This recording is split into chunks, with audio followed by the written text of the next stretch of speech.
प्रिय दर्शकों, नमस्कार। एक बार फिर से उपस्थित हूं आप सबके सामने। आज का कार्यक्रम विश्लेषण जन्म कुंडली का होता है। जिनकी कुंडली लेकर के आया हूं, इनका नाम है राजेंद्र बुंदेला और इनके डेट ऑफ बर्थ की अगर मैं बात करता हूं तो ये 4 अक्टूबर 1967 के हैं। मेरे दादाजी की उम्र की हैं इनकी अवस्था है। तो शुरू करते हैं और देखते हैं क्या कहती है इनकी कुंडली। एक बात और बताता हूं, जब अपने से बड़े उम्र की कुंडलियों को देखता हूं और बहुत बड़ी अवस्था के व्यक्ति की कुंडलियां देखता हूं तो अपनी अवस्था को देख करके डर जाता हूं। और जब फिर से ये बात याद आती है कि नहीं, मैं तो ज्योतिषी हूं और ज्योतिष का काम कर रहा हूं, तो फिर डर वो थोड़ा कम भी होता है, पर वो पूरी तरीके से जाता भी नहीं है। तो उम्र का अनुभव इनके पास ज़्यादा है, वसंत का अनुभव इनके पास ज़्यादा है, श्रीमान जी के पास। और मैं इन्हें सबसे पहले तो, ये मुझसे बहुत बड़े हैं, पितृतुल्य हैं, तो मैं इन्हें प्रणाम करता हूं।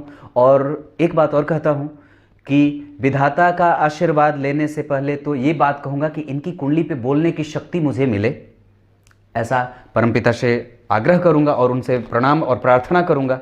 ये बात है। आइए शुरू करते हैं आज का कार्यक्रम। देखते हैं क्या कहती है इनकी कुंडली।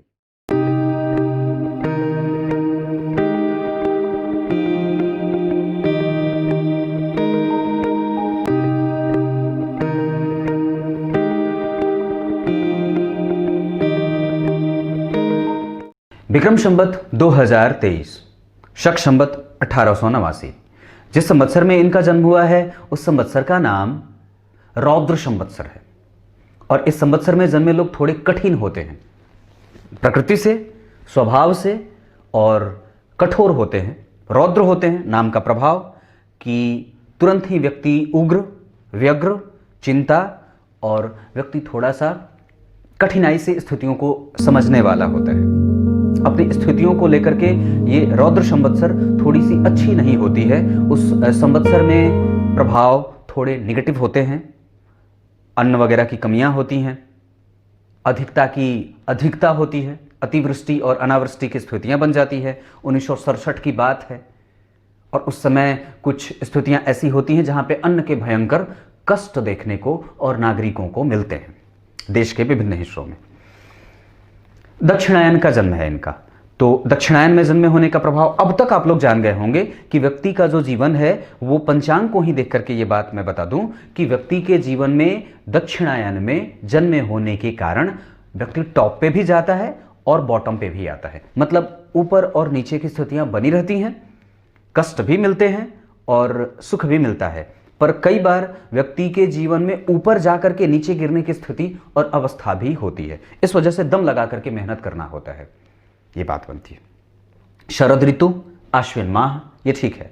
मतलब शारीरिक बलिष्ठता के हिसाब से शरद ऋतु और आश्विन माह ठीक होते हैं। व्यक्ति को प्यास कम लगती है और व्यक्ति आलस्यहीन होता है, काम करता है, मेहनती होता है और धरती से सोना उगालने की या उगाने की स्थितियां बनती है। व्यक्ति अपने मेहनत के बल पे प्रतिष्ठित होता है और समाज के लोग इसको देख करके कुर्सी छोड़ करके खड़े होने की स्थिति में होते हैं। मतलब व्यक्ति जहां खड़ा है और इसकी लठ जहां गड़ जाती है वो मजबूती से ही उखड़ती है और बहुत मजबूती से ही जमती भी है। शुक्ल पक्ष प्रतिपदा तिथि, प्रतिपदा शुक्ल पक्ष की जो तिथि होती है वो शुभ ग्रह नहीं होते हैं चंद्रमा। यहां पे चंद्रमा पापक है। मतलब व्यक्ति के पास जो धन आने की स्थिति बन रही है वो व्यक्ति खुद के पैसे से ही धन कमाता है, पैसे लगा करके धन कमाता है, अपना काम करता है। और हो सकता है कि कृषक हो, ये कृषि का काम भी करते हैं। ऐसी स्थितियां मुझे पता चली, मेरी बात इनसे नहीं हुई है। हस्त नक्षत्र, ये चंद्रमा का नक्षत्र। व्यक्ति सुंदर होता है, दैदिव्यमान स्वरूप होता है, सुंदर नेत्र के कोट होते हैं, नेत्र के निकलने की स्थितियां होती हैं, आंखें सुंदर, भ्रिकुटियां सुंदर होती हैं, ललाट दिव्य होता है, बेहतर और सुंदर प्रकृति को धारण करने वाला होता है। माता और पिता दोनों से स्थितियां अनुकूल होती हैं, पर व्यक्ति अपने स्वभाव को थोड़ा चिड़चिड़ापन से युक्त भी रखेगा, वो बताऊंगा आगे। बुधवार का जन्म, तो भक्त होता है, भगवत भक्त होता है, वाणी अच्छी होती है, प्रभाव दिखाना चाहता है, पर कई बार वो जो चाहता है वो नहीं भी होता है। हस्त नक्षत्र का प्रभाव मैंने बताया, व्यक्ति कृषक हो सकता है, श्रेष्ठ मूर्तिमान सत्य का स्वरूप भी हो सकता है, पर यह झूठ भी बोलेगा, यह भी बताऊंगा। किस्तुघ्न करण व्यक्ति के पास, और ये स्थिति जो है वो व्यक्ति को ऊर्जावान बनाती है। मैंने बात कही थी, ऊर्जा से भरा है और इतनी क्षमता है कि कार्य करने की स्थिति को वो कई गुना बढ़ा सकता है। मतलब चाहे बरसात हो, चाहे गर्मी की बात हो, चाहे जाड़े की पूस की रात हो, हमेशा तैयार है और मेहनत करने वाला होता है। किस्तुघ्न करण में जन्मे लोगों में ऊर्जा की जबरदस्त प्रवाह की स्थितियों को देखा जाता है। ये बातें क्लियर हैं। आगे बढ़ता हूं। बुधवार का जन्म है तो व्यक्ति गणित पक्ष का बड़ा माहिर है। उसको तर्क करने में अच्छा लगता है, कुतर्की नहीं है पर तर्क करेगा और किसी भी बात को आसानी से नहीं मानता है और बच्चे की तरह व्यक्ति जिद करने वाला होता है। क्लियर है।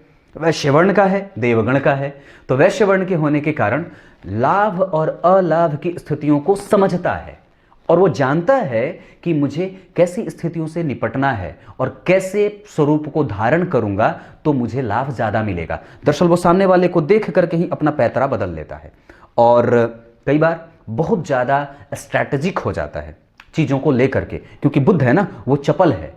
बुधवार का जन्म और दक्षिणायन का है तो उसको ये भी डर है कि कहीं मैं खो न दूं चीजों को, तो ये जो डर है उसको कहीं ना कहीं स्वार्थी भी बनाता है और ऊर्जा का प्रवाह भी है और नुकसान भी हो रहा है। तो उस नुकसान को बचाने के लिए कई बार व्यक्ति कई प्रकार के रूपों को धारण करने वाला होता है, पर वस्तुतः झगड़ालू नहीं है। सबसे मेल मिलाप, व्यवहार अच्छा, सुंदर प्रकृति, सबके साथ संबंध अच्छा बनाना, एक अच्छे व्यक्ति के तौर पे समाज में जाना जाता है, पर कई बार जीवन में नुकसान की स्थिति भी बनेगी।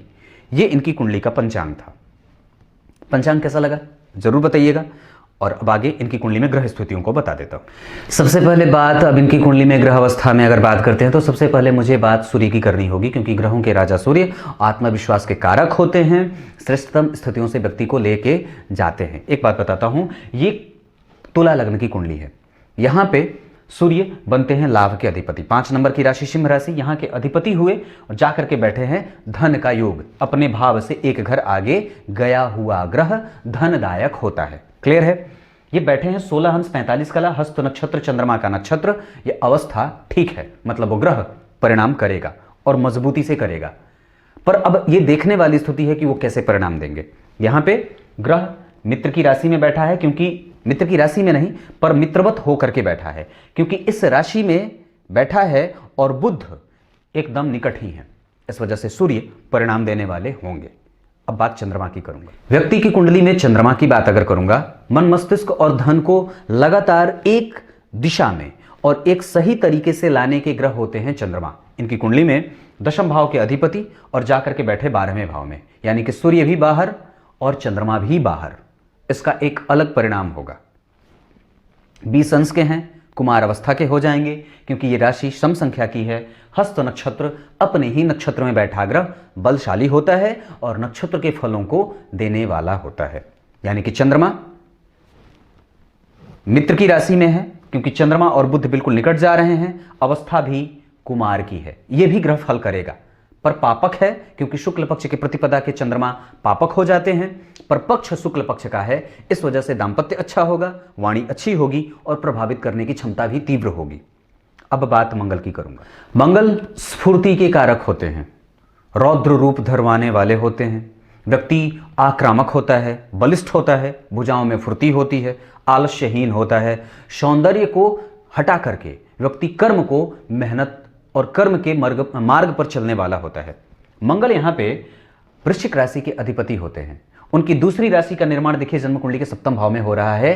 तुला लग्न की कुंडली के लिए ये 7वें और द्वितीय के अधिपति होकर के कमजोर पड़ जाते हैं। और ऐसी अवस्था में कि जन्म कुंडली में मंगल स्वग्रही हैं, बुध के नक्षत्र ज्येष्ठा में बैठे हैं, जो बनता है व्यय भाव का अधिपति, और उसकी दूसरी राशि का निर्माण भाग्य में हो रहा है। यानी कि मंगल को भाग्येश के नक्षत्र में और व्ययेश के नक्षत्र में बैठकर देखने का परिणाम अलग होगा। और मंगल यहाँ पे स्वग्रही हैं, 22 अंश के हैं, ये भी कुमार अवस्था के होंगे।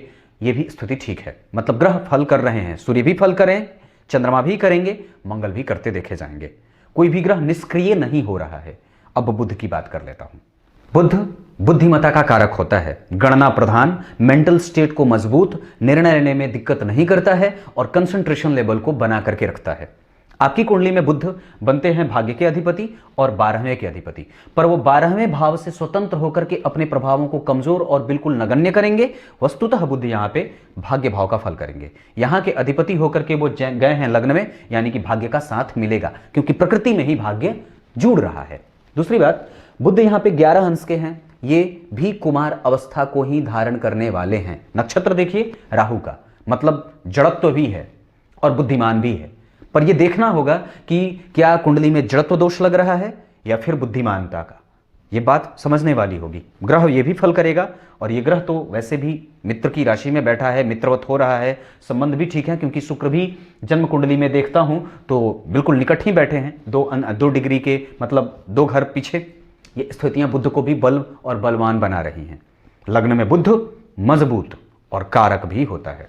गुरु की बात करूंगा। गुरु ज्ञान, सुख, धन को सही जगहों पे जाना और वास्तव में श्रेष्ठ स्थितियां और जन्म कुंडली में एक बेहतर माहौल पैदा करने के ग्रह होते हैं। आपकी कुंडली में अगर गुरु की कमजोरी देखी गई तो निस्संदेह व्यक्ति के जीवन में सकारात्मक पक्ष कमजोर मिलते हैं और व्यक्ति को मेहनत ज्यादा करनी पड़ती है। कमर कस करके हमेशा तैयार रहना होता है, परिस्थितियां विपरीत जाने का हर बार दम लगाती हैं। आपकी कुंडली के लिए गुरु जन्म कुंडली में बनते हैं पराक्रम के अधिपति, उनकी दूसरी राशि छठे भाव में बनेगी, यानी कि ये त्रिक भाव के अधिपति बनते हैं। इस भाव में या इस कुंडली में उनको जो पक्ष मिल रहा है वो थोड़ा कमजोर सा मिल रहा है, क्योंकि भाव मेहनत और रोग का मेला। अब देखिए गुरु बैठे कहां हैं? जन्म कुंडली में मित्र की राशि में, मित्रवत होकर के अति मित्र के हो जाएंगे, क्योंकि सूर्य भी निकट ही बैठे हैं। अति मित्र का ग्रह और अवस्था 3 अंश की है, यानी कि ग्रह कहां गया तो मित्र की राशि में है। तात्कालिक मित्रता में गया, पर डिग्री 3 अंश की हो गई तो ये बाल अवस्था के हो गए, यानी कि यहां पे इनका जो फल मिलेगा वो 25% के करीब मिलेगा। यानी कि दशाओं में हो सकता है कि दिखे, या फिर अंतरदशा में बिल्कुल थोड़ा सा मिले, या प्रभाव उसका कम रहे। मतलब व्यक्ति के जीवन में कमजोरियां दिख रही हैं, और वो हो सकता है कि व्यक्ति के जीवन में कई बार ऐसी स्थिति बने जहां व्यक्ति टॉप पे जाए और फिर नीचे को भी छुए। मतलब ग्राफ जो है वो बढ़ेगा पर नीचे भी आएगा। ये स्थिति दक्षिणायन के बनने के कारण भी हो रही है। क्लियर है? अब शुक्र की बात करता हूं। शुक्र भोग, ऐश्वर्य, सुख, शांति, समृद्धि और मैटेरियलिस्टिक वर्ल्ड में व्यक्ति को गोचर कराते हैं। गोचर कराने का मतलब घुमाते हैं और दिखाते हैं कि देख लो क्या स्थिति है भौतिकता की जीवन में। उसका प्रभाव व्यक्ति पे पड़ता है। शुक्र जन्म कुंडली में लग्न में नहीं है, पर लग्न के अधिपति हैं। यहां पे अधिपति होकर के जाकर के गुरु के साथ बैठे हैं। लग्न और पराक्रम के अधिपति का एक साथ जाना लाभ में, और जाकर के 7 अंश 35 कला के हैं, थोड़े कमजोर भी होंगे। पर एक बात बता दूं तो ऐसी स्थिति में ये दोनों ग्रह यहां पे बैठ करके संपूर्ण फलों को देने वाले हैं, पर शुक्र भी फलदायी होंगे ऐसा नहीं है। फल वो करेंगे, क्योंकि लाभ भाव में और गुरु जैसे ग्रह के साथ बैठ करके 2 शुभ ग्रहों का प्रभाव जन्म कुंडली में जहां जहां दृष्टियां डालेंगे, ये चाहे अकेले हों या सिर्फ 2 ग्रह मिलकर के, ये प्रभाव समझने वाली होगी। अब आगे बात शनि की कर लेता हूं। ग्रह अगर शत्रु अवस्था में बैठ जाए या शत्रु के घर में बैठ जाए तो प्रभाव को कमजोर करता है, और वो दरअसल खल युक्त हो जाता है। तो प्रभाव शनि का जन्म कुंडली में तुला लग्न की कुंडली, पंचम और चतुर्थ के अधिपति जाकर के जन्म कुंडली में बैठे कहां बैठे हैं? वो पीछे, यानी कि यहां पे शनि छठे भाव में, यानी कि पंचम और चतुर्थ दोनों भाव के अधिपति छठे भाव में चले गए, और ये बैठे हैं कहां? जन्म कुंडली में गुरु की राशि में। गुरु कहां है? यहां से देखिए 1 2 3, यानी कि ये शत्रु ग्रही हो गए, और यहां पे ये स्थिति शनि को कुपित करेगी। वो दरअसल अपने स्थिति को लेकर के अनस्टेबल है, और वो दरअसल ये बता सकता है कि नहीं, मैं तुम्हारी कुंडली में कारक तो हूं, पर मुझे घर अच्छा नहीं मिला है, और मैं जहां बैठूंगा उससे संबंधित प्रभावों को मजबूती देने के साथ साथ कई बार विपक्ष में भी जाऊंगा। हो सकता है तुम्हें आलसी बना दूं, हो सकता है व्यक्ति के जीवन में गलत निर्णय करा दूं, हो सकता है व्यक्ति को उचित मेहनत का फल न दूं। ये सब चीजें भी देखने को मिलेंगी, पर यहां पे कैसे फल दे रहे हैं ये देखने वाली बात होगी। अब बात राहु और केतु की करूंगा। राहु और केतु व्यक्ति की कुंडली में लग्न में बैठे हैं। केतु 4 अंश 32 कला पे ये ग्रह व्यक्ति को अनस्टेबल करने के लिए काफी हैं, और दरअसल व्यक्ति को कंफ्यूजन में भी रखने वाले हैं, ये बात भी दिखेगी। और उसके बाद सम राशि के ये ग्रह बाल अवस्था के होंगे, क्योंकि 4 अंश 32 कला पे ग्रह, यहां पे इस अंक में जो कि विषम संख्या है, ग्रह यहां पे बाल अवस्था का हो जाएगा। तो तात्पर्य क्या है कि जैसे जैसे ग्रह हैं दरअसल वो वैसे वैसे ही परिणाम भी करेंगे। यहां से अगर देखता हूं तो यहां से मंगल की स्थिति जो है वो जन्म कुंडली में सम राशि में बैठे हैं दोनों ही ग्रह, और वास्तव में ये परिणाम देने वाले बनेंगे, पर थोड़े कम, क्योंकि ग्रह कमजोर है, बाल अवस्था का है। 4 अंश के हैं ये, 32 कला। ये ग्रह ऐसी स्थितियों में कंफ्यूजन देने वाले हो सकते हैं, चीजों को बिगाड़ने वाले हो सकते हैं, व्यक्ति को शॉर्टकट लेने से डराने वाले भी हो सकते हैं। अब आपकी कुंडली में मैं सीधे बात आपकी कुंडली के तुला लग्न की स्थितियों में कारक अकारक ग्रहों की करूंगा। तुला लग्न की कुंडली है, ये बैलेंस को लेकर के जानी जाती है, और इनका वर्ण भी वैश्य का है, क्योंकि चंद्रमा जो है वो नक्षत्र हस्त का है, वो व्यवसायिक होता है और सोचवाने वाला होता है, मन को स्थिर रखने का ग्रह होता है, पर अगर वो कमजोर हुआ तो निस्संदेह व्यक्ति को मनोरोगी भी बनाता है। स्वभाव को थोड़ी सी बात में चर्चा में रख दूं अगर सामने, तो ये लग्न में बुध व्यक्ति को शुद्ध मानसिकता का बनाएगा, भगवत भक्त बनाएगा, कि तू साथ में बैठे हैं उनको बल भी देगा, और दरअसल वो सम राशि के बाल अवस्था के हैं तो उनका प्रभाव यहां पे बुध पे आता दिखेगा, पर थोड़ा कम। पर केतु यहां लग्न में बैठे हैं, और अगर देखिए तो ये शुभ ग्रह की राशि में बैठे हैं, लग्न में केतु का प्रभाव व्यक्ति को कई बार कष्ट देता है। जीवन के आरंभ में व्यक्ति अपने बल से वृद्धि करता है, अपने सांसारिक सुखों को भोगता होता है, पर स्वास्थ्य कभी कभी अनुकूल नहीं होगा। ऐसा इसलिए क्योंकि लग्न के अधिपति पराक्रम भाव में बैठे हैं रोगेश के साथ, लग्न के अधिपति लाभ में बैठे हैं रोगेश के साथ। कहने का मतलब केतु व्यक्ति को वात पित्त और कफ से संबंधित समस्या देता है और व्यक्ति को वैरागी बनाता है। कई बार जब शनि की दशा चले, केतु की दशा चले, अंतर में ये ग्रह आए राहु केतु शनि, तो ये जो स्थिति है वो व्यक्ति को वैराग्य देती है, व्यक्ति सब कुछ छोड़ करके आगे निकल जाना चाहता है और व्यक्ति मोक्ष की प्राप्ति की तरफ भी अग्रसर होना चाहता है। सांसारिक मोह माया कम होती है तो कई बार रूढ़ बिहेवियर रखता है और सबसे मुक्त हो जाना चाहता है। तुला लग्न की कुंडली में मैं बात कर रहा था कारक ग्रह की। अगर विचार करें तो तुला लग्न की कुंडली में शुक्र स्वयं कारक होते हैं, ये उनकी मूल त्रिकोण राशि है। दूसरा कारकत्व तो शनि को प्राप्त होगा, क्योंकि पंचम और चतुर्थ के अधिपति 2 प्रमुख भाव बुध भी कारक होंगे, क्योंकि उनकी एक राशि यहां बन रही है, पर वो यहां से स्वतंत्र हो जाएंगे। सूर्य और चंद्रमा भी अच्छे होते हैं, इन्हें भी सामान्यतया इस श्रेणी में रखा जा सकता है। इस कुंडली में कमजोर ग्रह मंगल होंगे, क्योंकि वो दोनों सप्तम और द्वितीय के अधिपति होकर के मारक हो जाते हैं, कमजोर हो जाते हैं। पर ग्रह यहां पे वास्तव में है, क्योंकि मारक भाव का अधिपति है और द्वितीय भाव में ही बैठा है। ये स्थितियां बनती हैं। अब आपकी कुंडली में बस यहीं पे आगे बढ़ जाता हूं और बताता हूं आपकी कुंडली की सबसे अच्छी स्थिति क्या है। आपकी कुंडली में सबसे अच्छी स्थिति अगर बता दूं तो गुरु और शुक्र का एक साथ आना, और दरअसल ये एक साथ आए हैं तो थोड़े प्रभाव कमजोर भी करेंगे, पर व्यक्ति को कृषक बनाएंगे और सांसारिक सुखों का भोक्ता भी बनाएंगे। ऐसा इसलिए क्योंकि पंचम भाव के अधिपति धन का योग बनाए हैं, और रोग भाव और प्रतियोगिताओं के बाद व्यक्ति सफल होगा, लाभ प्राप्त करेगा। लग्नेश और छठे भाव के अधिपति का संयोग होने से व्यक्ति के जीवन में अवयोग वाली घटना भी घटित होगी, द्वार बंद भी होंगे सफलता के, असफलता की सीढ़ियां भी चढ़नी होंगी। टॉप पे व्यक्ति जाता है, लाभ प्राप्त करता है, स्टेबल होता है, पर फिर भी डरा डरा हुआ सा महसूस करता है जीवन को लेकर के। ऐसा क्यों?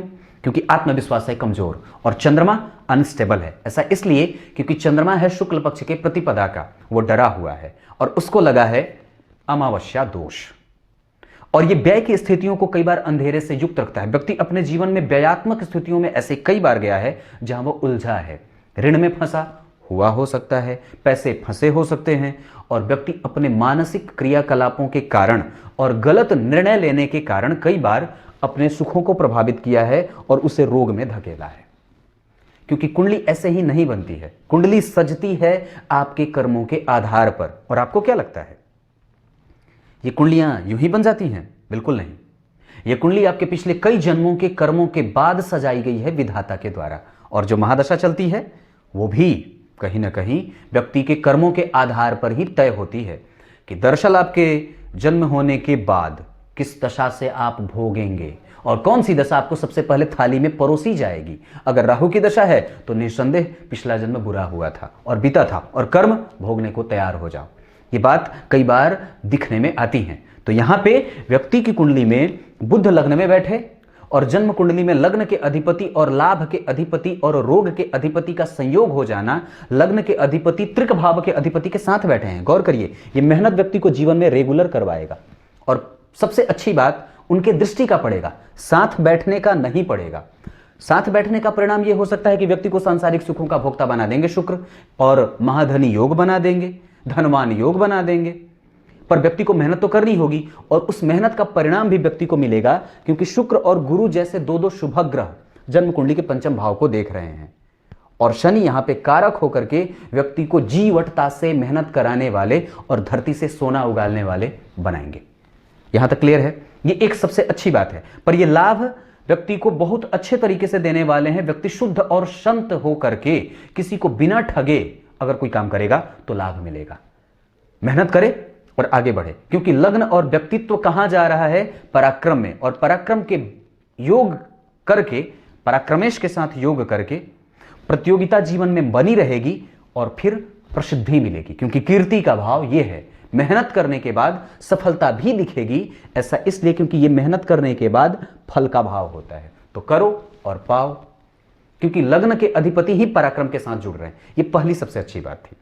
दूसरी सबसे अच्छी बात, गुरु से चंद्रमा आगे, यह अच्छी बात होती है। चंद्रमा में गुरु की दशा चले या गुरु में चंद्रमा की दशा चले, रोग मुक्ति का साधन बन जाएगी और व्यक्ति के विपरीत परिस्थितियों को बनाने वाली से हटा करके बनाने वाली होंगी अच्छी।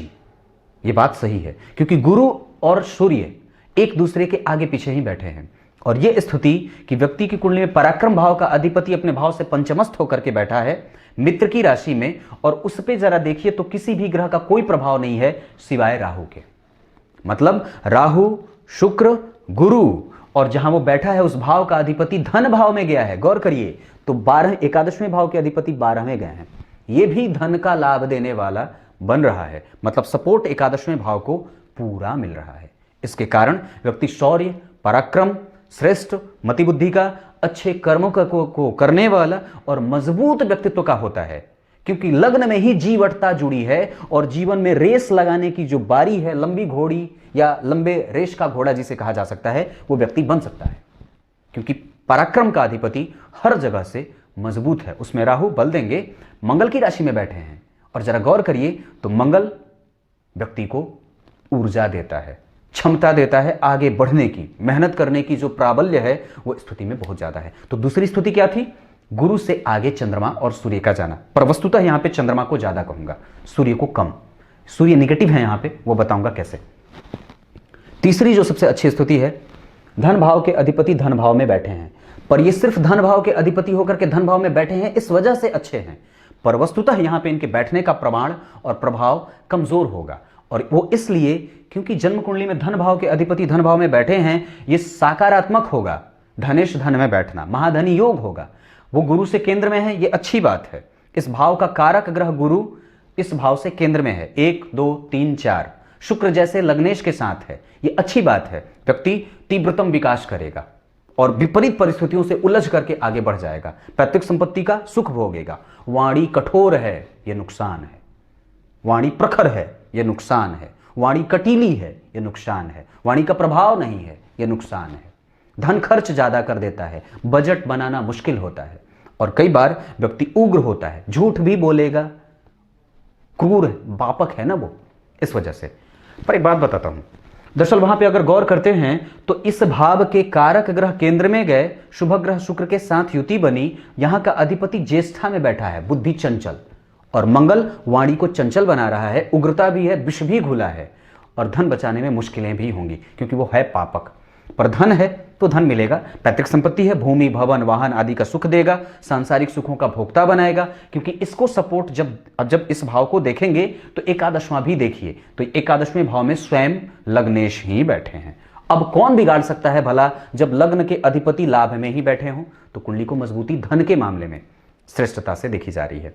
आपकी कुंडली में दूसरी सबसे अच्छी बात थी। तीसरी सबसे अच्छी बात, लग्न में बुध का बनना, और वो तुला का होकर के बैठा है। तो व्यक्ति जीवन में चाहे कितनी भी बार विपरीत परिस्थिति आए उसको झेल जाता है और आगे बढ़ता है। पर उसको सबसे ज्यादा डर अपनों से नुकसान का होता है और धोखेधड़ी का होता है। धोखाधड़ी संभव है, ऐसा इसलिए क्योंकि शनि यहां बैठे हैं और वो क्रमशः आपकी कुंडली में वक्री भी हैं। तो ग्रह वह शुद्ध हो रहा है और वो 15 अंश का है। वो ग्रह अपने प्रभावों को वस्तुतः फ्लक्चुएशन में ले रहा है, और वो कहीं ना कहीं प्रभाव पंचम का भी देगा, क्योंकि वक्री होने के कारण ग्रह का कुछ प्रभाव पिछले भाव से भी आता देखा जाता है। तो जरा गौर करिए, तो इस भाव पे अगर शनि का प्रभाव रहेगा तो वो क्या उसको बल नहीं देगा, क्योंकि वो इसी भाव का अधिपति है। और साथ ही साथ दो दो शुभ ग्रह देखे जाएंगे, और बुध लग्न में जब बैठेगा तो व्यक्ति को तीव्र बुद्धि का बनाएगा। और बुध तो लग्न में वैसे भी व्यक्ति को प्रखर बनाता है, तार्किक बनाता है, श्रेष्ठ बनाता है, और श्रेष्ठता से लाभ भी देगा। गुरु में बुध की दशा चले, शुक्र में बुध की दशा चले, चंद्रमा में बुध की दशा चले, तो ये स्थितियां व्यक्ति की कुंडली में अच्छी होंगी। ऐसा इसलिए क्योंकि चंद्रमा होते हैं दशम के अधिपति और बुध होते हैं भाग्य के अधिपति। इन दोनों ग्रहों की दशाएं व्यक्ति की कुंडली में बेहतरीन जाने वाली हैं, पर वो और ज्यादा अच्छी जा सकती थी, पर कम क्यों गई? क्योंकि चंद्रमा को लगा दोष। 12वें जाना सूर्य और चंद्रमा का कभी अच्छा नहीं होता है। चंद्रमा यहां पे इस वजह से अच्छा हो सकता है कि वो गुरु से 12वें है, गुरु से आगे है, पर सूर्य और चंद्रमा का एक साथ जाना व्यक्ति के धन को संशय से युक्त करता है, लाभ को कम करता है, व्यक्ति को कई बार बिल्कुल निर्धन बनाता है और डर सताते रहता है भविष्य को लेकर के। हमेशा वो सशंकित है और दरअसल कभी भी फिक्रमंद नहीं है, हमेशा हर बार फिक्र से मुक्त नहीं है, फिक्रमंद नहीं, फिक्र से मुक्त नहीं है। उसको हर बार ये चिंता होती है मेरे पैसे डूब तो नहीं जाएंगे, फसल जो खड़ी करने के लिए मेहनत कर रहा हूं वो कहीं आधे तो नहीं मिलेंगे, खाद जो डाल रहा हूं, बीज जो डाल रहा हूं किसानी में, वो नुकसान तो नहीं हो जाएगा। ये तीसरी सबसे अच्छी बात थी। चौथी, भाग्य के अधिपति जन्म कुंडली में लग्न में आ रहे हैं, ये व्यक्ति के जीवन को भाग्य से युक्त और भाग्य का लाभ देने वाले बना रहे हैं। ये चौथी सबसे अच्छी बात। पांचवी सबसे अच्छी बात, जन्म कुंडली में राहु और केतु यहां खराब नहीं है, पर पांचवी सबसे अच्छी बात अगर मुझे इस कुंडली में देखने में होगी तो वो ये होगी कि व्यक्ति की कुंडली में एकादशवें के गुरु वो संपूर्ण लाभ तो दे ही रहे हैं, पर यहां पे चंद्रमा यहां और मंगल यहां और सूर्य यहां और मंगल यहां, ये व्यक्ति को कहीं ना कहीं प्रोफेशनल बनाएंगे। काम को लेकर के व्यक्ति बहुत ज्यादा उग्र है, व्यग्रता भी है, और किसी के साथ बैलेंस बनाने से पहले अपने लाभ और हानि को देखेगा। ऐसा इसलिए क्योंकि बुध लग्न में बैठा है, व्यवसायी बनाएगा। और ऐसा इसलिए क्योंकि मंगल जो है वो स्वग्रही होकर के बैठा है, और सूर्य व्यक्ति को नैतिक पतन की तरफ ले जाने वाले भी बनेंगे, पर वो कम होगा क्योंकि भाग्य का अधिपति लग्न में बैठा है, व्यक्ति को धार्मिक दृष्टिकोण देने वाला बना देगा। ये सबसे अच्छी बात। अब सबसे पहले बात सूर्य की करूंगा। सूर्य कैसे हैं और कैसा परिणाम दे रहे हैं? आपकी कुंडली में मैंने बात करी थी, वो लाभ के अधिपति, वहां पे दो दो शुभ ग्रहों के बैठने से वो भाव मजबूत, शुक्र एकादशवें भाव में संपूर्ण ख्याति से युक्त, लाभ का प्राप्त होना, मैटेरियलिस्टिक वर्ल्ड में व्यक्ति को ले जाते हैं, शेयर कराते हैं, और खुद जाकर के धन में बैठे हैं, अपने घर से धन में गया, ये अच्छी बात है। पर जरा विचार करिए कि जन्म कुंडली में लाभ का अधिपति व्यय में गया है और उस पे किसी भी प्रकार से कोई ग्रह नहीं देख रहा है, पर एक ग्रह है जो देख रहा है। वो कौन है?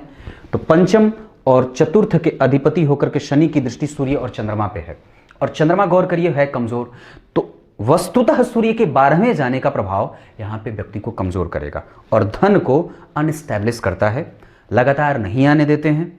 चंद्रमा, सूर्य डर और मन को शंका से युक्त रखते हैं। सूर्य व्यक्ति के आत्मविश्वास को कमजोर करेगा, ऐसा इसलिए क्योंकि उसका जन्म और जातक का जन्म दक्षिणायन में हुआ है। बुध है तो उसमें व्यक्ति को प्रासंगिकता देता है, व्यक्ति समझदार है, निर्णय लेने में समझदारी करता है, गलत निर्णय लेने से बचता है, पर फिर भी वो हो जाता है गलत। क्यों? क्योंकि उसमें जो कॉन्फिडेंस की स्थिति है वो कमजोर है, क्योंकि चंद्रमा है मन और सूर्य है आत्मा। इनके वियोग जब होते हैं और जब ये आपसे रूठ करके विदेश चले जाते हैं तो फिर झेलनी पड़ती है, और कहीं ना कहीं जो लक्ष्मी के आने की स्थिति है वो थोड़ी तो प्रभावित होती है। पर अगर जब शनि और सूर्य के दृष्टि का एक दूसरे को देखना होगा तो लाभ और सुख के अधिपति, लाभ और पंचम के अधिपति देखे हैं तो व्यक्ति कहीं ना कहीं समाज में प्रतिष्ठा जरूर पाएगा, क्योंकि राशि का प्रभाव तो पड़ेगा ना। लाभ का अधिपति भी तो सूर्य को, शनि को देख रहा है। और अगर बल की बात करते हैं तो सूर्य और शनि में मुझे लगता है कि शनि ज्यादा बलवान है, शनि ज्यादा बलवान है। षडबल में भी शनि ज्यादा बलवान है, नवमांश में भी अगर मैं देख रहा हूं तो वो लग्न में ही आ रहे हैं।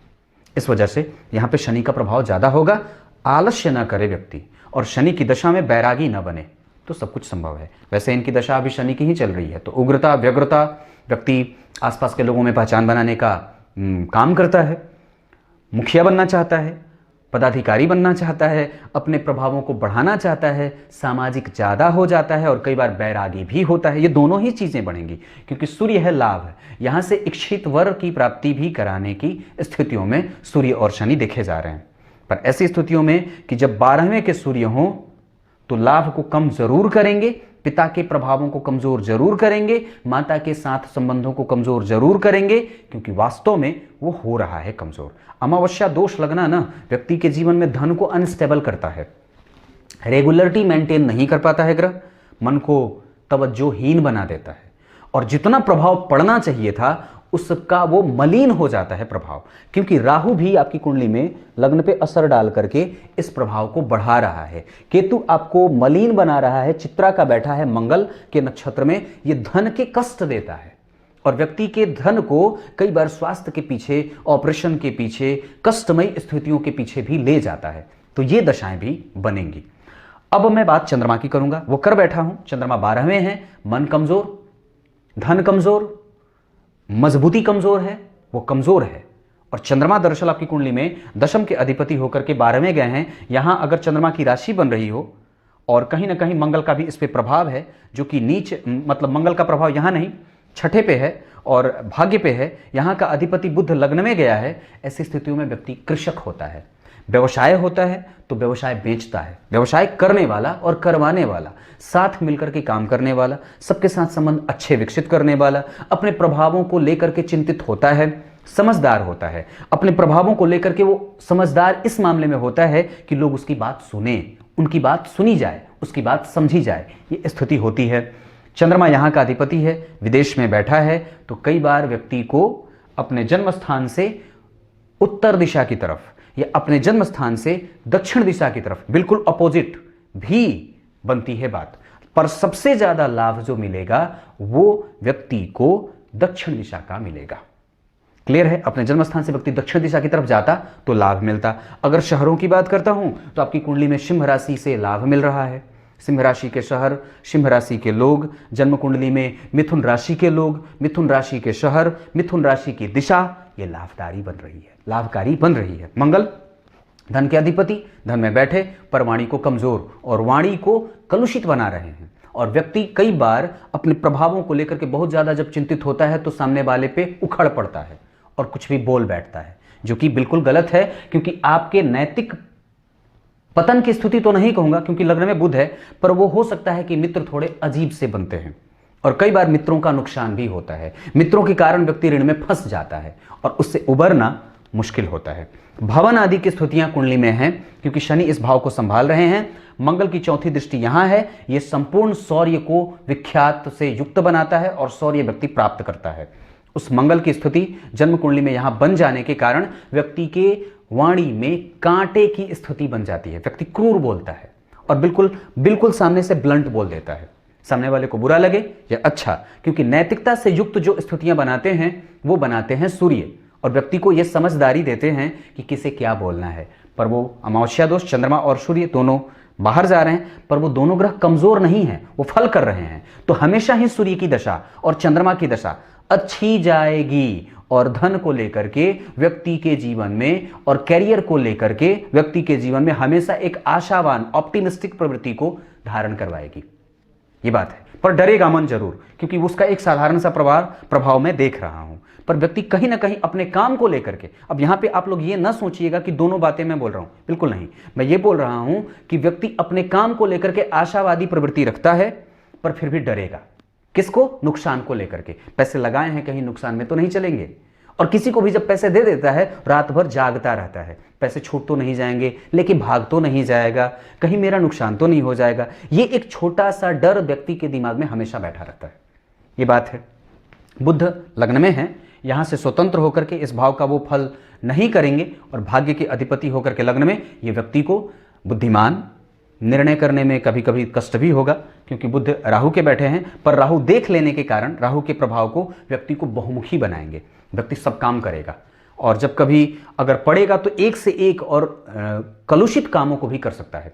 कोई भी ऐसा कार्य उसके लिए नहीं है जो छोटा है या बड़ा है। वो संपूर्ण करता है और मेहनत करता है। मेहनत के बल पे व्यक्ति आगे बढ़ने की स्थितियों में आगे बढ़ता है, और धन तो कभी व्यक्ति के पास कमेगा नहीं, क्योंकि लाभ है और धन भी है, ये स्थिति बनती है।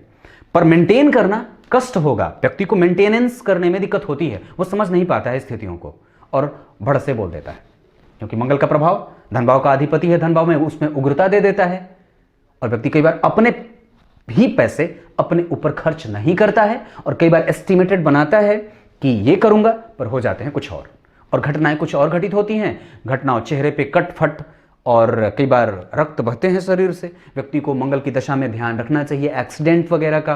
व्यक्ति को गिरने की संभावना है, हड्डी टूटने की स्थिति बनती है, रक्त निकलने की स्थितियां बनती है, घाव फोड़ा फुंसी आदि की स्थितियां बनती हैं, आलस्य की स्थिति बनती है, ये चीजें बन रही हैं। बुध की बात कर चुका, तो मंगल की दृष्टि भी बोल दूं। यहां से चौथी बात करी थी, यहां से सातवीं, ये कष्ट दे रहा है, और दरअसल ये आपको कंफ्यूजन में भी रखेगा। यहां का अधिपति शुक्र और लग्न का अधिपति होकर के लाभ में बैठा है। व्यक्ति खोजी होता है, प्रवृत्ति खोज बिन करने वाली, रिसर्च करता है, और व्यक्ति दरअसल किसी भी इंटरव्यू में कभी भी असफल नहीं होता है, या उसको कई बार ऐसी चीजें होती हैं कि व्यक्ति गूढ़ और रहस्यमय चीजों का जानकारी इकट्ठा करना चाहता है, कई प्रकार की विद्याओं को इकट्ठा करना चाहता है, लोगों के बारे में प्रश्न पूछता है, उसके बारे में जानना चाहता है। एक ऐसी कला भी व्यक्ति के अंदर होती है जहां वो बेहतरीन कम्युनिकेशन का मालिक होता है और श्रेष्ठ क्षेत्रों में काम करने की कुवत भी रखता है। ये बात है। भाग्य का लाभ भी मिलेगा, पर बुद्ध की स्तुति मैंने बताई थी कि षड्बल में सर्वाधिक बलवान है, इस वजह से व्यक्ति के अंदर इस चीज की स्तुति दिखती है। व्यक्ति श्रेष्ठ पद पे जाने की योग्यता और क्षमता भी रखता है। क्लियर है। मंगल की सातवीं के बाद आठवीं दृष्टि, ये भक्ति भावना से युक्त, क्योंकि बुध लग्न में और मंगल स्वग्रही है, तो वो ग्रह खुश है, तो प्रभाव दिख रहा है। बुध के बाद मंगल की बात करी, बुध की बात करी, गुरु लाभ भाव में बैठे हैं, अपने भाव से पंचमस्त गया ग्रह श्रेष्ठ होता है, और जन्म कुंडली में वो राहु के द्वारा देखा जा रहा है। यहां पे कई प्रकार से व्यक्ति धन कमाएगा, और एक के बाद एक लगातार काम करता है, और श्रेष्ठ कर्म का करने वाला भी होगा। पर एक बात बता देता हूं, वहां पे दो शुभग्रह बैठे हैं। राहु मंगल के राशि में बैठा है, नक्षत्र केतु का है। अगर कंफ्यूजन में व्यक्ति न रहे तो एक बात समझ में आती है कि व्यक्ति कई बार ये सोचता है कि मुझे शेयर, सट्टेबाजी, लॉटरी आदि में भी धन कमाने का योग है, पर वो है बड़े कम।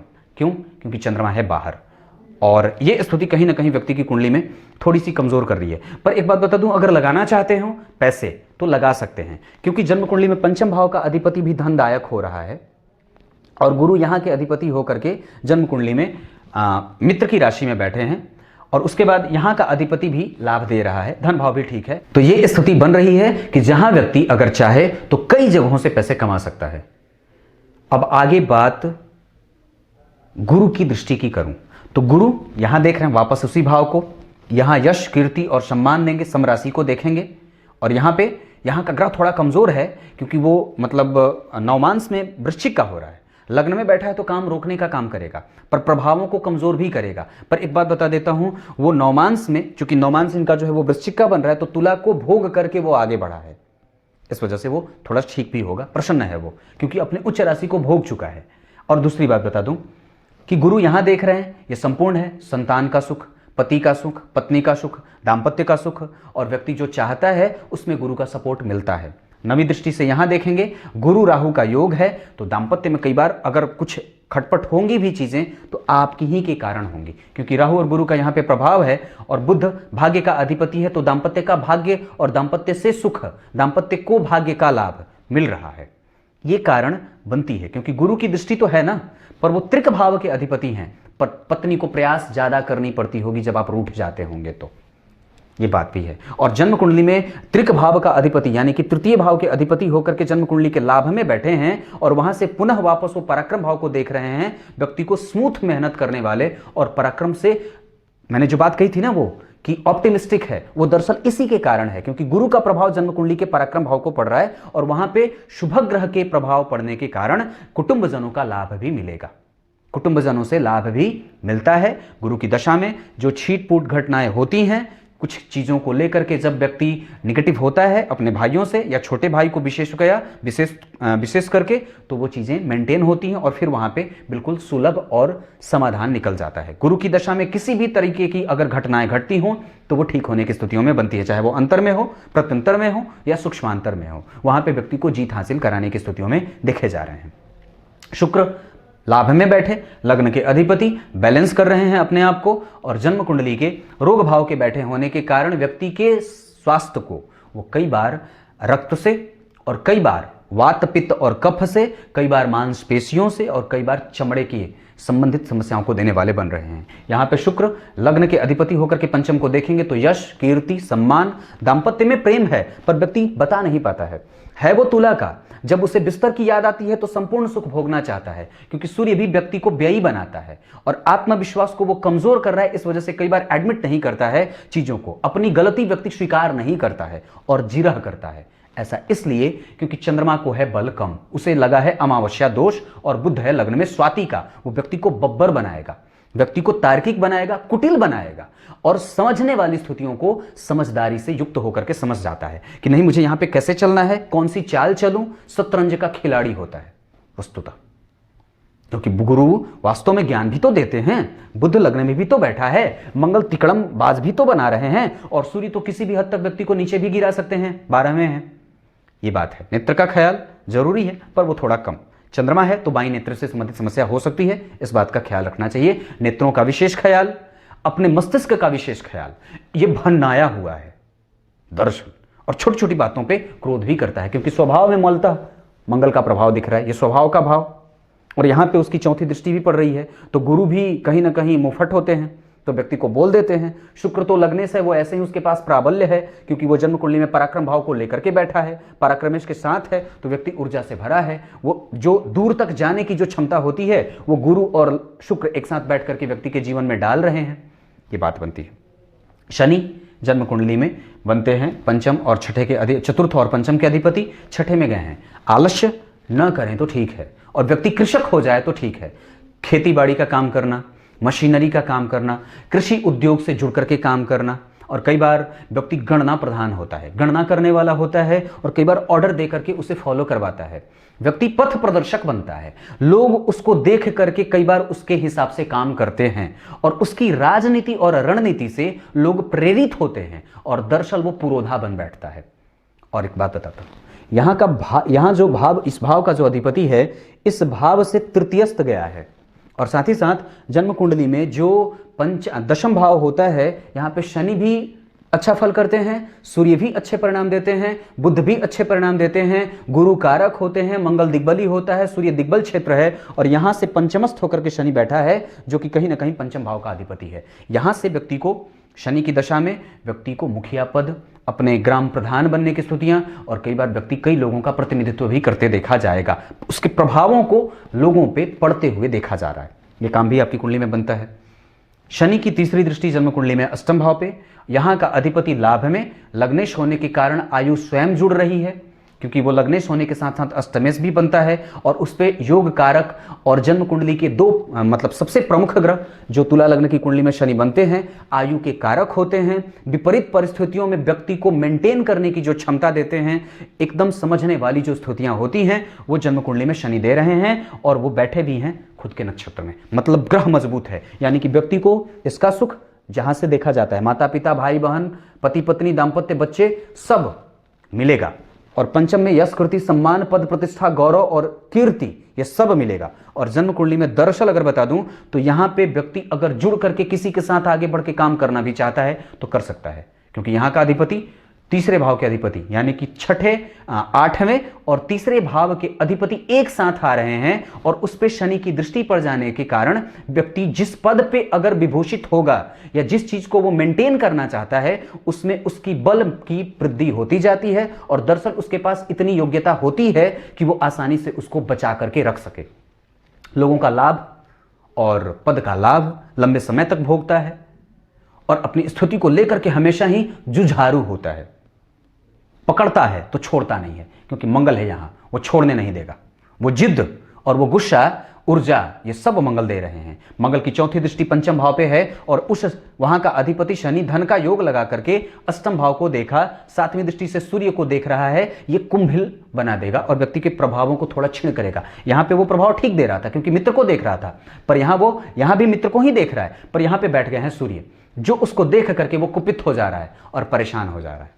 इसके कारण माता पिता के साथ संबंधों को अच्छा तो देता है, पर वो दोनों कमजोर हैं स्वास्थ्य से, दरअसल इसको ध्यान रखना होगा।